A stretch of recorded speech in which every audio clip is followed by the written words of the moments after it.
Avec Murprotec, agissez contre l'humidité et prévenez les risques de l'habitat sur votre santé. Murprotec vous présente Sud Radio.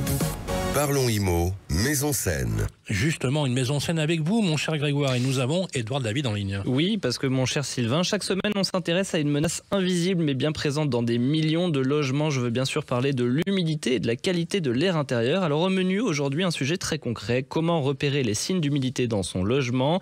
Et une question très importante, on va en parler avec Édouard David, responsable du pôle d'engagement sociétal de Murprotec. Bonjour et bienvenue Édouard.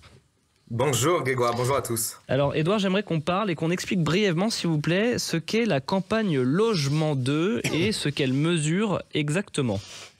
Oui, bien sûr. Alors la campagne nationale Logement 2, qu'on appelle CNL2, c'est une vaste étude qui a été pilotée par l'Observatoire de la qualité des environnements intérieurs, l'OQEI. Elle a été menée entre 2020 et 2023 dans plus de 570 logements représentatifs de l'habitat français. L'objectif était de mesurer la qualité de l'air intérieur. On a relevé pour ça donc plus de 170 paramètres, dont les polluants chimiques, les particules fines, le dioxyde d'azote notamment, mais aussi des éléments comme l'humidité, la température et la ventilation.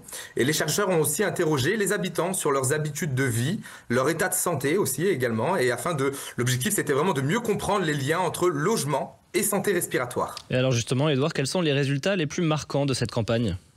Alors, il y a du positif. Depuis la première campagne qui avait été lancée au début des années 2000, la qualité de l'air intérieur s'est améliorée. On observe une baisse de certains polluants comme les composés organiques volatiles, les fameux COV, ou le formaldéhyde qui était à l'époque très présent.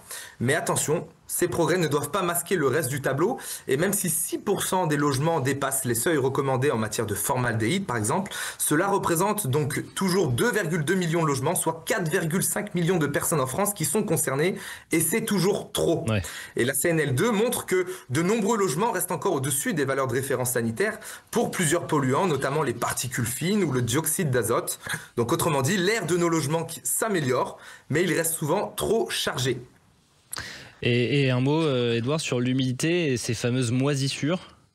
Alors, c'est un problème qui touche aussi bien les logements anciens que les habitations qui sont récentes. C'est même parfois plus marqué dans les logements très performants sur le plan énergétique, car une isolation renforcée, sans ventilation adaptée, peut piéger l'humidité. Ouais. C'est ce qu'on appelle le paradoxe du logement étanche. On consomme moins d'énergie, mais on respire parfois un air plus humide et plus pollué, avec à la clé des impacts sur la santé respiratoire. Et c'est un lien, ce lien entre habitat et santé, il se vérifie également noir sur blanc, puisque on a l'enquête santé-habitation qui avait été menée en 2024 par Santé Respiratoire France et Murprotec, et on avait notamment relevé que 43% des malades respiratoires avaient déjà vécu dans un logement humide. Donc aujourd'hui, on peut largement le dire, l'humidité dans le logement est un facteur majeur qui favorise l'apparition et l'aggravation des maladies respiratoires. Édouard, est-ce que la campagne Logement 2, elle révèle des disparités selon le type de logement ou selon la localisation du logement ? Alors oui, la CNL2 met bien en évidence plusieurs disparités importantes selon le type de logement, son âge et sa localisation. D'abord, on observe que les logements anciens présentent souvent des concentrations plus élevées de certains polluants, notamment ceux liés aux matériaux de construction ou au système de chauffage. Et à l'inverse, les logements récents, mieux isolés, plus étanches, montrent parfois des niveaux accrus de polluants chimiques, vous savez, issus du mobilier ou des produits d'entretien, et surtout quand la ventilation est insuffisante. Donc on a des variations régionales, on a des variations selon les zones urbaines ou les zones rurales, et aujourd'hui, donc la CNL2 confirme bien que la qualité de l'air intérieur, elle dépend fortement du type de logement, encore une fois, de son état et de ses équipements dans sa globalité. Donc c'est un enjeu local, mais aussi national, et chaque contexte appelle des solutions adaptées. Allez, Édouard, pour terminer, quel message tirer pour les habitants, pour ceux qui nous écoutent, et que peut-on faire concrètement à partir de tous ces résultats que vous évoquez ? Les résultats de la CNL2, elles nous montrent bien que malgré des progrès sur certains polluants chimiques ou particules fines, il y a une grande partie des logements qui restent exposés à des polluants intérieurs et à des situations qui favorisent l'humidité.